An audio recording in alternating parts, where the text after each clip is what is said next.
I'm going to oil the underside of the machine, and I'm going to start at this end, and there are 4 oiling points. The first one is right up there. So you can see there's the gear and the teeth. There's this one right at the top of that pinion thing there. So we're going to shake the oil up, and we're going to put in a drop of oil. There. The second one is right here. We need a drop of oil right in there. There's our drop of oil. Here's the third one, and here is the fourth one.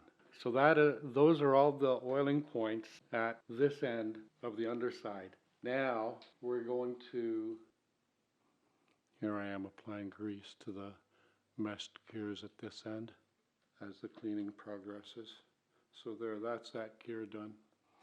Another view of applying grease to the meshed gears, because I've never refurbished or cleaned this machine since I received it. So that's the gear done there. And our first oil point is right there.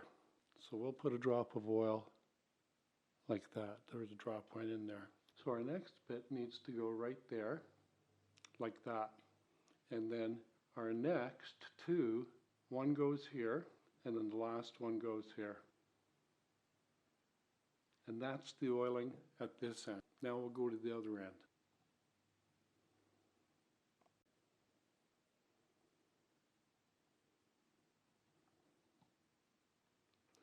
The first 3 oil points we're going to do at this end is one right here.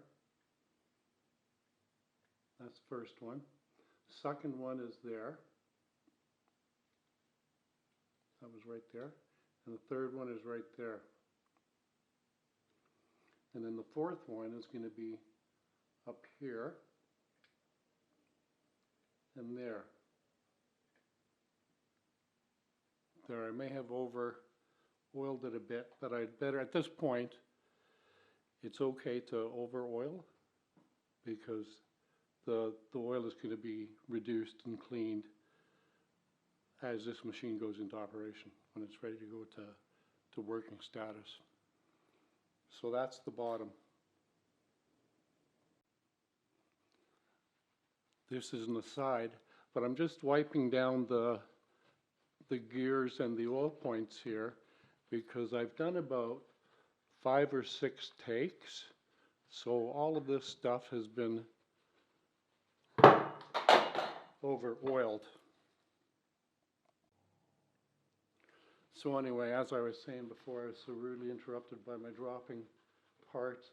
I'm just wiping this down because I've done like about 6 or 7 takes on, well, maybe not that much, but 4 or 5 takes. So this stuff is getting over greased and over oiled, and I'm going to set it up right. So that's another reason to just get a little bit of the grease, oil and grease off. So onto the top. Here we are at the top of the 301A, and there's a couple of things I want to point out before I start making a mess with the oil. First of all, this screw here, this is the screw from the top. So there's 2 screws that tighten the top onto the frame, and this is one of them, and there's another one at the other end.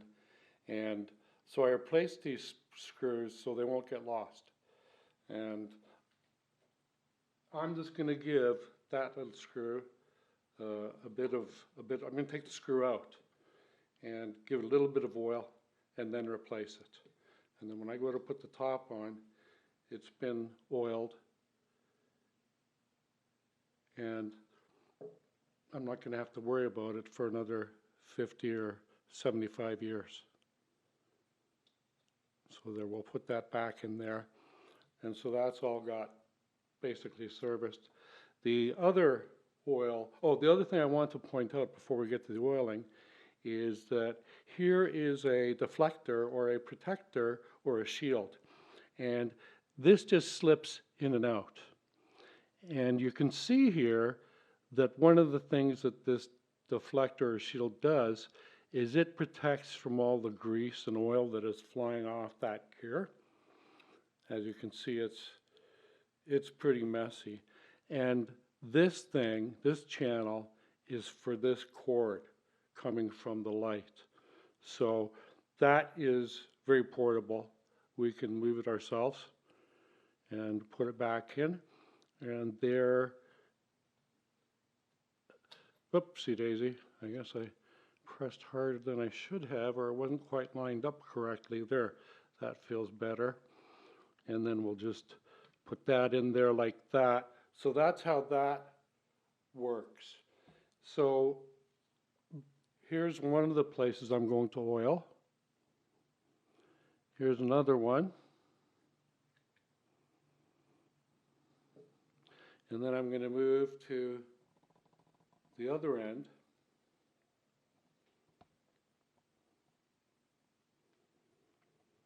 And same thing, here's the screw for the lid. So I'm going to take it out and give it a drop of oil and replace it. So that's good for another 50 or 75 years now.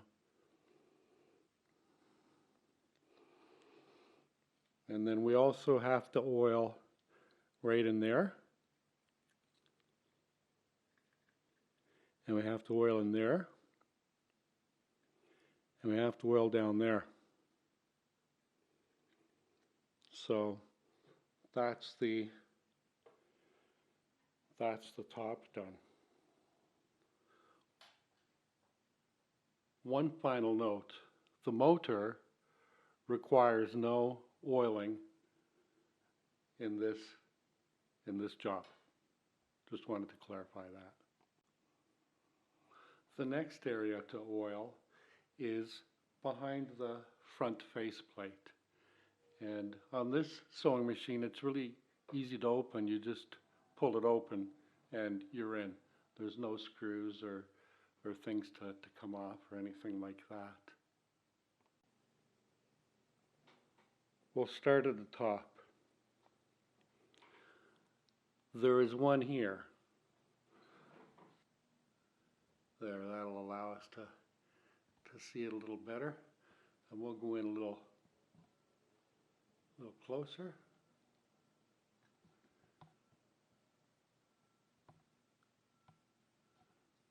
So the first oil point up here is right there on top of that thing there. There's an oil port. So I'm just going to get my wand, line it up, and there it got a drop of oil. I am going to remove the top cover.